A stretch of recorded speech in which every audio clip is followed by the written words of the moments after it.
Hello students, দেখো আজকে যে টপিকটা ডিসকাস করব সেটা হচ্ছে উজেনেসিস বা ওভাম ফর্মেশন প্রসিডিওর। তো অবশ্যই যারা আগের ভিডিওগুলো দেখোনি তার মানে বলতে চাইছি যে ফিমেল রিপ্রোডাক্টিভ স্ট্রাকচারটা দেখোনি বা ওভারির যে সেকশন মাইক্রোস্কোপিক স্ট্রাকচার ক্লাসগুলো দেখোনি তারা কিন্তু উজেনেসিসটা খুব ডিটেলসে বুঝতে পারবে না। তো সেই জন্য এই ভিডিওটা যারা প্রথম এখন চ্যানেলে দেখতে এসেছো তো তাদেরকে বলবো যে আগে তোমরা একটুখানি আগের ভিডিওগুলো দেখে নাও। দেখো চ্যানেল ভিডিও ডেসক্রিপশানে বা তুমি এখানে ভিডিওর আই বাটন থেকেও তুমি আগের ভিডিওগুলো তোমরা পেয়ে যাবে, সবগুলোই প্লেলিস্ট করা আছে। তো সেখান থেকে আগের ভিডিওগুলো দেখে নিয়ে এই ভিডিওটা দেখো, ঠিক আছে? তো তাহলে চলো আজকের ক্লাসটা স্টার্ট করি। এবং এখানে দেখো উজেনেসিস মানেই ওভাম ফর্মেশন প্রসিডিওর, এর আগের যখন ডিসকাস করেছি তখনও দেখো তোমাদেরকে বলেছি। তো সেটা একটু দেখে নিই কীভাবে হচ্ছে। এবং সেখানে হওয়ার সময় দেখো আমরা যখন স্পার্মাটোজেনেসিস পড়েছিলাম, স্পার্মাটোজেনেসিসেরও কিছু ওই গ্রোথ ফেজ তার পড়েছি, তারপর ম্যাচিউরেশন ফেজ পড়েছি। তো এরকমভাবে যখন পড়েছি ঠিক সেরকমই একইভাবে উজেনেসিসেরও টোটাল প্রসিডিওরটাকে কয়েকটা স্টেপে আমরা ভাগ করে নেব।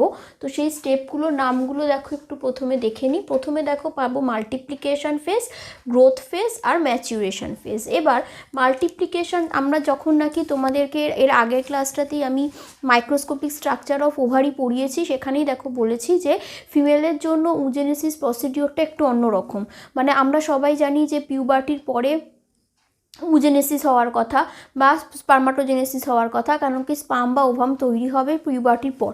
তো কিন্তু স্পার্মাটোজেনেসিসটা কি হয়েছিল বার্থের পর, একটা চাইল্ড বয় যখন অ্যাডোলেসেন্স পিরিয়ড রিচ করছে তখন স্পার্মাটোজেনেসিস স্টার্ট হচ্ছে। কিন্তু উজেনেসিসটা কিন্তু স্টার্ট হয়ে যায় ফিটাস কন্ডিশনে, ঠিক আছে? তো সেটা এখানে বলছি যে ফার্স্টে এই যে উজেনেসিসের মাল্টিপ্লিকেশন স্টেজটা সেটা দেখো ফিটাসেই স্টার্ট হয়ে গেছে। মানে মাল্টিপ্লিকেশন ফেজ মানে কি না, ওই যে জার্মিনাল এপিথেলিয়াম দেখাচ্ছিলাম আগের ক্লাসে, সাইটে দেখো একটু পিকচারটা ওভারি সেকশানে তোমাদের দেখিয়ে দিচ্ছি মাইক্রোস্কোপিকের, আর বুঝতে যদি প্রবলেম হয় আগের ভিডিওটা একটু দেখে নাও। তো সেখানে দেখো ওই জার্মিনাল এপিথেলিয়াম ফর্মেশন সেটা কিন্তু স্টার্ট হয়ে গেছে ওই ওভার যখন নাকি ফিটাসে রয়েছে বেবি গার্ল। তো সেই সময় কিন্তু ফিটাসে মাল্টিপ্লিকেশন ফেজটা উজেনেসিসের জন্য স্টার্ট হয়ে গেছে। তারপরে গ্রোথ ফেজ, সেটাও মোটামুটি ফিটাসে স্টার্ট হয়েছে এবং বার্থের পর মানে চাইল্ডের বার্থের পরে ওই গ্রোথটা মোটামুটি ওই 12-13 বছর মানে পিউবার্টির আগে পর্যন্ত গ্রোথ হতে থাকে। কিন্তু আলটিমেটলি ম্যাচিওর যে মানে ফেজটা সেটা কিন্তু পিউবার্টি পৌঁছালে তারপরে স্টার্ট হয় ম্যাচিউরেশন ফেজটা। তো সেই জন্য তাহলে সেটা অ্যাডোলেসেন্স পিরিয়ড পাবো। এবার যে কোনো সময় দেখবে চাইল্ডের বার্থ আমরা মানে চাইল্ডের এজ কীভাবে কাউন্ট করি না, বার্থের পরে তো 1 ইয়ার 2 ইয়ার 3 ইয়ার্স করে কাউন্ট করা হচ্ছে, কিন্তু চাইল্ডের বার্থের আগেও কনসিভ করার পর থেকে আমরা 3 মান্থ 4 মান্থ ফিটাসের বার্থ মানে টাইমটা বা ফিটাসের এজটা ক্যালকুলেট করতে পারি। ঠিক সেভাবে যদি যখন ফিটাসের এজ ধরো 3 মান্থ এবং তখন দেখা গেল কি তখন ফিটাসটা যদি ফিমেল হয় এবং ফিটাসের এজ 3 মান্থ, সে সময় দেখা যাবে ওই যে বললাম যেটা তোমাদের যে লেয়ারটা, ঠিক আছে, মানে জার্মিনাল যে এপিথেলিয়াল লেয়ারটা থাকে ওভারির জন্য, সেখানে ওই জার্মিনাল এপিথেলিয়ামের যে সেলস সেই সেলসের অ্যামাউন্ট হয়ে যায় প্রায় 6 লাখ মতন থাকে 3 মান্থে। এবার যখন বাচ্চা ফিটাস আরও বড় হচ্ছে, ফিটাস যখন এর অ্যামাউন্ট মানে ডে আরও বাড়ছে, মান্থ আরও বাড়ছে, তখন মোটামুটি 12 to 13 মান্থ যখন হয়ে গেছে ফিটাসটার, তখন দেখা গেল দেখো যে জার্মিনাল এপিথেলিয়ামের সেলের অ্যামাউন্টটা কমে গেছে, 1 লাখ হয়ে গেছে। কেন এরম কেন? সময় বাড়লে তো সেল বাড়বে, কমে যাচ্ছে কেন না? তার উত্তরে দেখো কি পাচ্ছি যে এই যে আমি আগের ভিডিওটাতেই তোমাদের কাছে সঙ্গে ডিসকাস করেছিলাম যে জার্মিনাল এপিথেলিয়াম থেকেই কিছু কিছু সেল সিলেক্টেড হবে কি হিসাবে না, প্রাইমর্ডিয়াল ফলিকল হিসাবে, যেগুলো পারফর্ম করবে চাইল্ডটার বার্থের পর যখন সেই গার্ল পিউবার্টিতে রিচ করবে, তখন যখন এই ম্যাচুরেশন ফেজগুলো হবে, ওভাম ফর্মেশন করবে, ওই প্রাইমর্ডিয়াল ফলিকলের মধ্যেই কিছু ফলিকল সিলেক্টেড হবে ওভিউলেশনের জন্য বা ওভাম ফর্মেশনের জন্য। তো তাহলে যে জার্মিনাল এপিথেলিয়ামটা তো একবারই ফর্ম করেছে যখন নাকি ওই ফিটাস গ্রোয়ের 3 মান্থ সময়, তো সে তখন যে জার্মিনাল এপিথেলিয়ামটা তৈরি হয়ে গেছিলো সেখানে প্রচুর অ্যামাউন্টের সেল ছিল। এবার সেখান থেকে তো সিলেকশন শুরু হয়ে গেছে, ফিটাস কন্ডিশনে সেলগুলো সিলেকশন শুরু হয়ে গেছে। সেই জন্যই তো আমরা বলছি যে উজেনেসিসটা স্টার্ট হয় একেবারে যখন ফিটাসে আছে। তো তাই জন্য প্রথম কন্ডিশনে 3 মান্থে প্রচুর মানে জার্মিনাল এপিথেলিয়ামের সেল আছে। যত টাইম এগোচ্ছে উজেনেসিসের ওই প্রাইমোডিয়াল ফলিকলের সিলেকশন হচ্ছে। তাহলে মানে অনেক 6 লাখ যদি সেল থাকে শুরুতে, এবার সেখান থেকেই তো সিলেক্ট হচ্ছে প্রাইমোডিয়াল ফলিকল হিসাবে কিছু সেল। তো তাহলে নিশ্চয়ই যতটুকু কাউন্ট আগে ছিল জার্মিনাল এপিথেলিয়ামের সেলের, তার থেকেই যেহেতু সিলেক্ট হচ্ছে প্রাইমোডিয়াল এপিথেলিয়াম সেলগুলো বা প্রাইমোডিয়াল ফলিকলগুলো, তো তাহলে জার্মিনাল এপিথেলিয়ালের সেল অ্যামাউন্টটা কমছে। ঠিক আছে, তো সেই জন্য দেখো টাইম যত বাড়বে, গেস্টেশন পিরিয়ডের যত নাকি বার্থের টাইম এগিয়ে আসবে, তত প্রাইমোডিয়াল ফলিকলের অ্যামাউন্টটা যেহেতু বাড়ছে, তাই জন্য আমরা জার্মিনাল এপিথেলিয়ামের সেলটা কমে গেল। আশা করি বুঝতে পারলে কি বলতে চাইলাম। এবং এখান থেকেই আমরা যদি ক্যালকুলেট করতে পারবো যে একটা ফিমেলের জন্য পুরো যতদিন বার্থ মানে ফিমেলের লিভিং কন্ডিশানে থাকছে, সে হোল লাইফে কতগুলো ওভাম একটা ফিমেল তৈরি করতে পারে। আমরা স্পার্মাটোজেনেসিস যখন পড়েছি দেখেছি মিলিয়নস অফ স্পার্ম ফর্ম হয়, তাই না? কিন্তু ফিমেলের জন্য সেরকম নয়, খুবই রেস্ট্রিক্টেড কিছু অ্যামাউন্টের ওভাম ফর্ম করবে। তো সেটার অ্যামাউন্টটা কী সেটা দেখো, তাহলে আমরা এরকমভাবে ইজিলি ক্যালকুলেট করতে পারি। হোল লাইফে আমরা দেখতে পাচ্ছি মোটামুটি, আমরা তো 1 ইয়ারে ক্যালকুলেটটা করি না, আমরা আগেরটাই দেখলাম যে ওই 1 to 28 ডেজের একটা করে সাইকেল ক্যালকুলেট করছি, যেখানে মোটামুটি 14 to 17 ডেজে একটা করে সেকেন্ডারি উসাইট রিলিজ হচ্ছে, ওভিউলেশন হচ্ছে। তো সেটা যদি হিসাব করি, এবার 28 ডেজের কাউন্টিং, তো 28 ডেজে তো 1 মান্থ নয়, কয়েকটা করে দিন থেকে যাচ্ছে।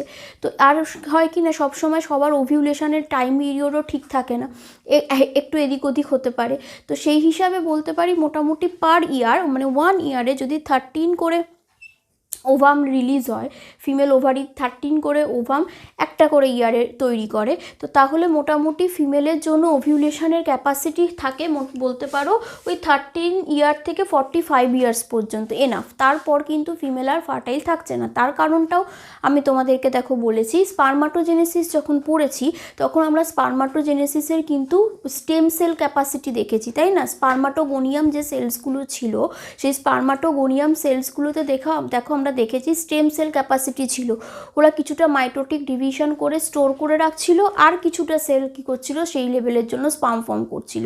তো তাই জন্য যেহেতু ওখানে স্টেম সেল ক্যাপাসিটি আছে, তাই জন্য লাইফ লং স্পার্মাটোজেনেসিস পারফর্ম করারও ক্যাপাসিটি আছে। কিন্তু উজেনেসিসের সময় কিন্তু এই মানে এগ মাদার সেলসগুলোর ওরকম কোনো আমরা রিটেন ক্যাপাসিটি বা স্টেম সেল ক্যাপাসিটি পাই না, যার জন্য ওরা আগে থেকে স্টোর করে রাখবে আবার ইউজ করবে, ওটা পাচ্ছি না। বরং এখানে ওই ফিটাস কন্ডিশনে যেটুকু প্রাইমোডিয়াল ফলিকল তৈরি হয়ে গেছিলো ফিটাসে, সেইটুকুই ওই ফিমেলটার জন্য সব কিছু। মানে ওই ফিমেলের ফিটাস কন্ডিশনে যে কটা প্রাইমোডিয়াল ফলিকল তৈরি হয়েছিল, সেগুলোই তার মধ্যে থেকেই কিছু কিছু প্রাইমোডিয়াল ফলিকল সিলেক্টেড হবে যেগুলো ওভা ফর্ম করবে। তাহলে হিউজ অ্যামাউন্টের হবে না, আমরা বুঝতেই পারছি।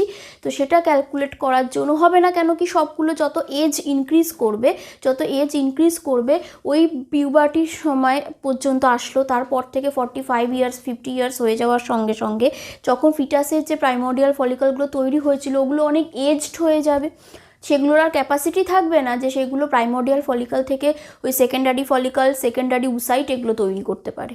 ঠিক আছে, তাই একটা টাইমের পর দেখা যাবে ওই স্টোরড প্রাইমোডিয়াল ফলিকলগুলোর আর ক্ষমতাই নেই যে উসাইটে কনভার্ট হবে। তো তাই জন্য একটা এজের পর দেখা যাবে কি যে ফিমেলের আর ওভাম ফর্মেশন ক্যাপাসিটি কিন্তু নেই। তো সেটা যদি হয় তো মোটামুটি দেখা গেছে যে ফিমেলের জন্য 45 ম্যাক্সিমাম 50 ইয়ার্সের মধ্যে স্টেরিলিটি চলে আসে, কেন কি ওভাম ফর্মেশন হয় না। তো সেটা যদি হয়, আমরা সেটা যদি কাউন্ট করে দেখি, তো 30 থেকে 45 মূলে মোটামুটি 32 ইয়ার্স দেখতে পাচ্ছ। তো পার ইয়ার যদি 13 হয়, তো এবার এই 32টা 33-4 হতে পারে, 31 হতে পারে, আবার 13টা 12 হতে পারে, 14 হতে পারে, ওটা ভ্যারি করতে পারে। এটা মোটামুটি একটা এক্স্যাক্ট রেঞ্জ বলা যাওয়া সম্ভব নয়, এটা রেঞ্জ বা অ্যাপ্রক্স একটা অ্যামাউন্ট বলা সম্ভব। তো সেটা যদি বলা হয়, আমরা দেখতে পাচ্ছি যে একটা ফিমেল তার টোটাল হোল লাইফে মোটামুটি 416 অ্যামাউন্টের ওভা তৈরি করতে পারবে। আমার মনে হয় ক্যালকুলেশন কি করে হচ্ছে বা এই যে ব্যাপারগুলো ডিফারেন্সগুলো স্পারমাটোজেনেসিস আর ওজেনেসিসে তোমাদের বলতে চাইছি, তোমরা বুঝতে পারলে। এরপরে দেখে নিই প্রসিডিওরটা কী করে হচ্ছে। ওভিউলেশনের প্রসিডিওরটা দেখেছি, মানে ওজেনেসিস প্রসিডিওরটা কিভাবে হচ্ছে। তো সেখানে দেখো প্রথমে যেটা বললাম যে প্রাইমর্ডিয়াল জার্ম সেলস, মানে যেটা নাকি বার্থের আগে চাইল্ডের জন্য হচ্ছিল, ফিমেল বার্থ যদি ফিটাস হয়, তো সেখান থেকে উগোনিয়াম তৈরি হবে। তো সেই প্রাইমর্ডিয়াল সেলসগুলোও থাকবে 2n, আবার যে উগোনিয়ামগুলো তৈরি হবে সেগুলোও 2n। তো তার মানে বুঝতেই পারছো এখানে মিওসিস সেল ডিভিশন হবে না, মাইটোসিস সেল ডিভিশন হবে। তো মাইটোসিস সেল ডিভিশনে প্রাইমর্ডিয়াল জার্ম সেলস থেকে উগোনিয়াম তৈরি হলো। উগোনিয়ামগুলো আরেকবার মাইটোসিস সেল ডিভিশন করে প্রাইমারি উসাইট তৈরি করবে। ওই ওভারির পিকচারটা একটু দেখো, পাশে দেখতে পাচ্ছ, সেখানে প্রাইমারি উসাইট হলো। এবার এই প্রাইমারি উসাইটগুলোতে মিওসিস 1 ডিভিশন শুরু হলো। এবার এখানে একটা মজার ব্যাপার কীরকম হয় না, প্রাইমারি উসাইট তৈরি হওয়ার পর মিওসিস 1 যখন শুরু হবে, ডিভাইড করে দুটো সেল হওয়ার কথা, দুটো ইকুয়াল সেল হওয়া উচিত, কিন্তু এখানে ওজেনেসিসের সময় দেখো একটা একটু লার্জ সেল হয়, যে লার্জ একটা সেল তৈরি হয় যেটাকে আমরা বলবো সেকেন্ডারি উসাইট, আর একটা ছোট সেল তৈরি হয়, দুটোই হ্যাপ্লয়েড, কারণ মিওসিস 1 আমরা জানি রিডাকশন ডিভিশন বা হ্রাস বিভাজন। তো একটা এন কন্টেনিং মানে হাফ ক্রোমোসোম কন্টেনিং যে সেলটা তৈরি হলো সাইজে বড়, সেটাকে আমরা বললাম সেকেন্ডারি উসাইট। আরেকটা যেটা রয়ে গেল এইটা ছোট যেটা সাইজে, সেটা হচ্ছে ফার্স্ট পোলার বডি। কেন এরকম হয় না, ওভামের জন্য বা সেকেন্ডারি উসাইটের প্রচুর নারিশমেন্ট দরকার, নিউট্রিশন দরকার, ফার্টিলাইজ করবে মেনলি এই সেকেন্ডারি উসাইটের সাইটোপ্লাজমিক কন্টেন্টটা বেশি দরকার, যেটা আমরা দেখেছিলাম স্পামের জন্য নিউক্লিয়াসের কন্টেন্টটাই মেন, আবার সেরকম ওভামের জন্য সাইটোপ্লাজমিক কন্টেন্টটা খুব ইম্পর্ট্যান্ট। তাই সাইটোপ্লাজমিক মানে কন্টেন্টটা যদি ইকুয়ালি দুটো ভাগে ভাগ হয়ে যায়, তাহলে তো একটাকে বেশি করে নারিশমেন্ট দেওয়ার ক্যাপাসিটি থাকছে না বা বেশি সাইটোপ্লাজম প্রোভাইড করার ক্যাপাসিটি থাকছে না। তো সেই জন্য যদি দেখা যায় যে আনইকুয়াল ডিভিশন করা যায়, তাহলে একটাকে ছোট করে তৈরি করা হলো, আর একটা সেলকে যথেষ্ট নিউট্রিশন যাতে পায়, নিউক্লিয়াসের বা সাইটোপ্লাজমের অ্যামাউন্টটা যাতে ভালোভাবে থাকে সেরকমভাবে তৈরি হচ্ছে, তাই সেটা সাইজে বড়। আর একটা সেল তৈরি হচ্ছে যেটা ধীরে ধীরে ডিজেনারেট করে যাবে, ওটার ফাংশনস পাবো না, সেটা হচ্ছে ফার্স্ট পোলার বডি। এবার এই সেকেন্ডারি উসাইটটা এভাবেই ওভারি থেকে রিলিজ হয়ে যায়, ফিমরি আছে কালেক্ট করে নেয়, ফ্যালোপিয়ান টিউবের অ্যাম্পুলাতে চলে যায়। এবার দেখা গেল কি যে স্পাম এন্টার করেছে, স্পাম এন্টার করলে এই সেকেন্ডারি উসাইটের সঙ্গে যেই এসে একটা স্পাম অ্যাড হয়ে গেল, তখন সেকেন্ডারি উসাইটটা নেক্সট মিওটিক ডিভিশনটা পারফর্ম করবে। কেন না, ফার্স্ট মিওটিক ডিভিশনের পর সেকেন্ড মিওটিক ডিভিশনের জন্য আমরা জানি দেখো স্পিন্ডল ফাইবার তৈরি করতে হয়, এবং স্পিন্ডল ফর্মেশনের জন্য সেন্ট্রিওলস হেল্প করে। এই যে সেকেন্ডারি উসাইটটার কাছে যখন সেকেন্ডারি উসাইট ফর্ম হয়ে চলে এসেছে, তখন দেখা যায় ওদের সাইটোপ্লাজমের সেন্ট্রিওল ল্যাক হয়ে গেছে। তাই সেকেন্ডারি উসাইটটা ওই অ্যাম্পুলাতে গিয়ে ওয়েট করে থাকে যে যদি স্পাম এন্টার করে তাহলে স্পামের নিউক্লিয়াস এন্টার করছে, তার সাথে সাইটোপ্লাজমের কিছু কন্টেন্ট আসছে, তো সেই নিউক্লিয়াসের পোর্শন থেকে ওই মানে স্পাম কন্টেন্ট থেকে ওরা সেন্ট্রিওলটা কালেক্ট করে নেবে ওভাম, মানে ও সেকেন্ডারি উসাইট নিয়ে এবার মিওটিক 2 ডিভিশনটা ওভাম কমপ্লিট করে কমপ্লিটলি হ্যাপ্লয়েড নিউক্লি ফর্ম করবে, এবং তারপর স্পামের নিউক্লিয়াসের সঙ্গে সেকেন্ডারি, তখন আমরা ওটাকে উসাইট আর বলবো না, ইউসাইট না বলে ওভামই বলবো, তো তখন স্পাম আর ওভাম ফিউজড করে জাইগোট হবে, সেটা ফিউশনে আবার তোমাদের বলবো।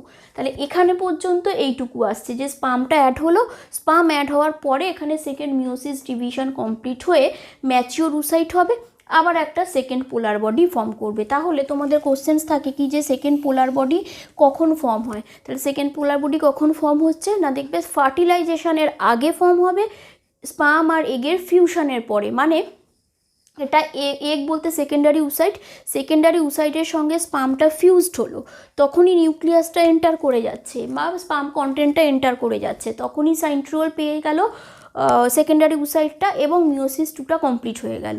যেই মিওসিস 2 কমপ্লিট হবে তখনই সেকেন্ড পোলার বডি তৈরি হয়ে যাবে, কিন্তু ফিউশন তখনও কিন্তু স্পামের নিউক্লির সঙ্গে ওভামের নিউক্লিটার হয়নি। ঠিক আছে, তাই জন্য ফার্টিলাইজেশন বলতে পারবো না। তাই আমরা বলবো কি না সেকেন্ডারি পোলার বডি বা সেকেন্ড পোলার বডি যেটা তৈরি হয় সেটা কি হয় না ফার্টিলাইজেশনের আগে তৈরি হয়, কিন্তু এই যে সেকেন্ডারি উসাইটটা মিওটিক 2 ডিভিশনটা কমপ্লিট করে নেওয়ার পরে, মিওটিক 2 ডিভিশন কমপ্লিট হবে তবেই তো গিয়ে আরেকবার ডিভাইড হয়ে ম্যাচিওর উসাইট হলেই তো আরেকটা ভাগে আমরা সেকেন্ড পোলার বডিটা পাবো। তাই জন্য সেকেন্ড পোলার বডির ফর্মেশনের টাইম হচ্ছে কি না স্পামের সঙ্গে এগ ফিউশনের পর, সেকেন্ড মিওটিক ডিভিশন কমপ্লিটের পর, কিন্তু ফার্টিলাইজেশনের আগে সেকেন্ড পোলার বডি তৈরি হচ্ছে। আশা করি তোমরা ইউজেনেসিস ব্যাপারটা বুঝতে পেরেছো এবং স্পার্মাটোজেনেসিসের প্রসিডিওর কিভাবে হচ্ছে, কখন হচ্ছে, কি কি স্টেজেস আসছে, সেই সব কিছু তোমরা ভিডিওতে ডেসক্রিপশানে লিঙ্ক পাবে, আই বাটন থেকে তোমরা লিঙ্কগুলো দেখতে পারো। সবটা পেয়ে গিয়ে তোমরা এখানে উজেনেসিসটা পড়লে এবং তার সাথে স্পার্মাটোজেনেসিস পড়েছো। স্পার্মাটোজেনেসিস এবং উজেনেসিসের ডিফারেন্স খুব ইম্পর্টেন্ট। তোমরা নিজেরা ট্রাই করো কি যে স্পার্মাটোজেনেসিস আর উজেনেসিসের ডিফারেন্সগুলো নিজেরা করতে পারলে কি না, আমাকে কমেন্টে জানিও যে উজেনেসিস স্পার্মাটোজেনেসিসের মেজর ডিফারেন্সগুলো খুব চাইল্ডিশ ডিফারেন্স, কিন্তু 11-12 জন্য অ্যাকসেপ্টেবল নয়। ঠিকঠাকভাবে প্রপার ডিফারেন্সগুলো তোমরা বুঝতে পেরেছো কি না তোমরা নিজেরা স্টাডি করে দেখো, এবং কিছু প্রবলেম হলে আমাকে ডেসক্রিপশন ভিডিওতে কমেন্ট করো, আমি রিপ্লাই করব। Thank you.